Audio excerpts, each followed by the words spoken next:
Hello everyone, my name is Jose Daniel. I'm a student from ITLA, and today I want to discuss distance education or distance learning.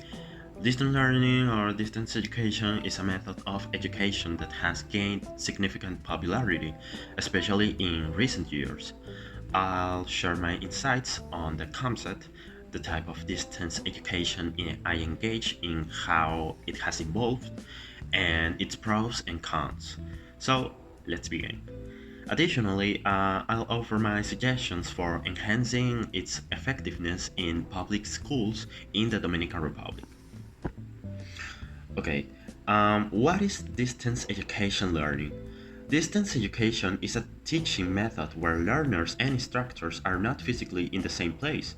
Instead, they connect through digital platforms, correspondence, or other remote technologies. This approach makes education more accessible to individuals regardless of their geographical location, time constraints, or other challenges. Um, what is my type of distance education learning? There are various types of distance education, including synchronous learning, that is a real-time online classes, asynchronous learning, self-paced learning with recorded lectures, blended learning, a combination of in-person and online, and correspondence education using printed materials. I am involved in asynchronous learning where I can access recorded lectures and study materials at my convenience. This format suits me well as it provides the flexibility to balance my studies with other commitments. What is the evolution of distance education?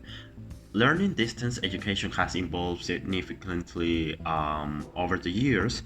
It began with correspondence courses delivered by mail, then transitioned to radio and television programs. With the advent of the internet in the late 20th century, online learning platforms like Moodle, Blackboard, and Zoom emerged, making education more interactive than others and accessible.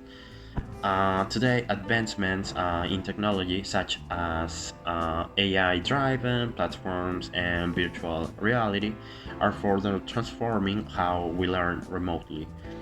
The COVID 19 pandemic greatly accelerated the adoption of distance education, demonstrating that even traditional education system can adapt remote methods when necessary. Advantages and disadvantages of the implementing distance education in public schools. Access to education.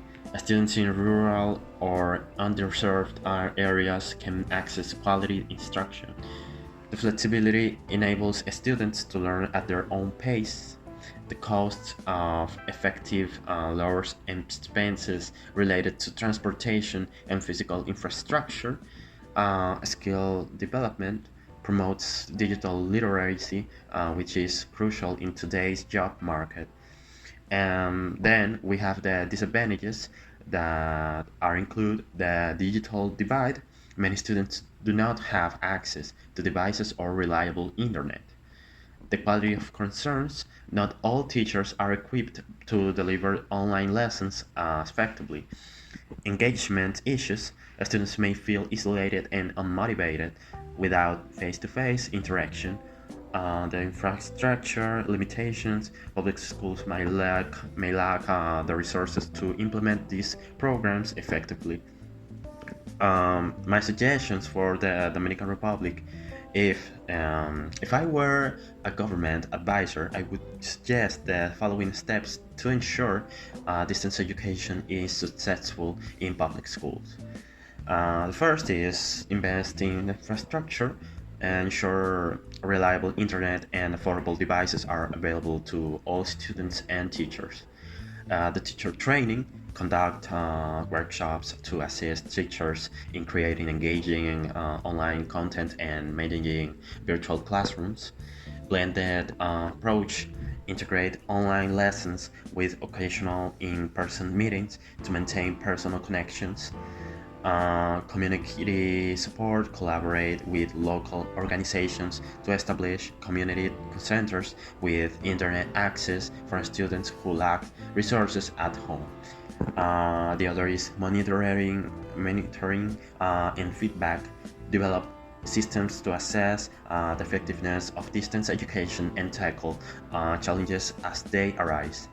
Mental health support provide counselors to address the emotional needs of students adapting to his learning method. Um, we arrived at conclusion. So my conclusion about this topic is that distance education has the potential to transform how we learn, but its success hinges on tackling issues like accessibility, teacher training, and student engagement. With the right strategies, it can become a powerful tool for ensuring education for all. So that's all my presentation. I hope you liked my explanation about the distance education, the advantages and disadvantages that brings, and that's all. Thank you everybody for listening. So bye bye.